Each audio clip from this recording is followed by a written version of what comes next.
Magandang umaga po, ang inyong lingkod, si Chef Roy. Ay, yung pong pagpunta sa iglesia, paglinggo, sa samba ka, mahalaga po yun. Kasi nga, pagkita-kita kayo doon ng mga kapatiran, makikita mo yung mga choir, mga kapatiran doon, mga nagtuturo ng Bible study sa mga barangay-barangay. Hinirang kasi yan ng Diyos, yung mga nagtuturo ng Bible study. Ang Diyos ang humirang. Makita mo rin yung namumuno ng iglesia, yung pastor. O yun. Maganda rin po yun. Maganda talaga kung ang puso mo at isip sumamba ba talaga sa Diyos. Kasi po, hindi kasi lahat ng nandoon sumamba sa Diyos. Yung iba, kaya lang po umatin doon dahil ay yung jowa niya gusto niya pakasalan. Kailangan i-member doon kasi kailangan siya maging member din. O yung iba naman talaga pag tuloy-tuloy nagiging member talaga sa iglesia. Gumanda dahil sa nagsimula lang sa minamahal niya, no? Yung iba naman hindi naman talaga target ang samba, yung masuot yung mga damit na paborito niya, ma-expose siya.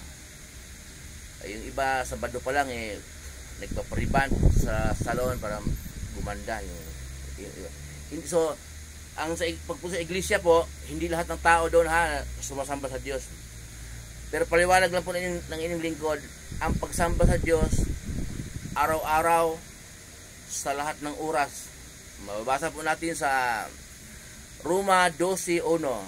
Sabi ni Pablo sa kanyang sulat, kaya mga kapatid, ipinamanhik ko sa inyo na ialay ninyo ang inyong sarili sa Diyos bilang handog na buhay. Yan ang karapat-dapat na pagsamba.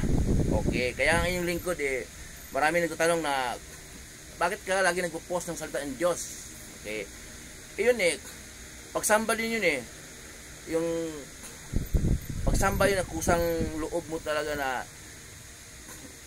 inaalay mo ang iyong sarili sa Diyos. Yun naman sa akin naman, pagsamba, tapos nauwi sa pinagkalooban ako ng Diyos ng banal na espiritu upang maunawaan ko ang kanyang salita at pinupost ko. Kasi po, ang inyong lingkod, bihira lang maka-attend ng Bible study.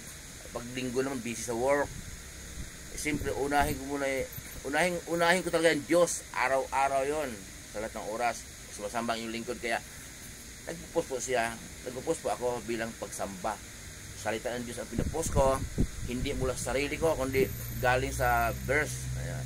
Mabasa po natin yon sa Roma 12:1 na ang pagsamba sa Diyos. Sa iba namang may mga verse na mabasa natin na sa Bible na ang pagsambahin ng Diyos sa espiritu at katotohanan.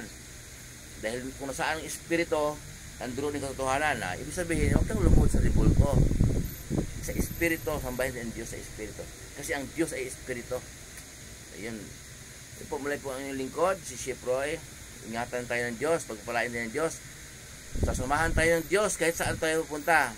Sa mga trabahong pinasukan ninyo, kahit anong negosyo po ninyo, kahit anong pinagkakitaan niyo sa buhay ayon sa kalooban ng Diyos, pagpapalain po kayo ng Diyos.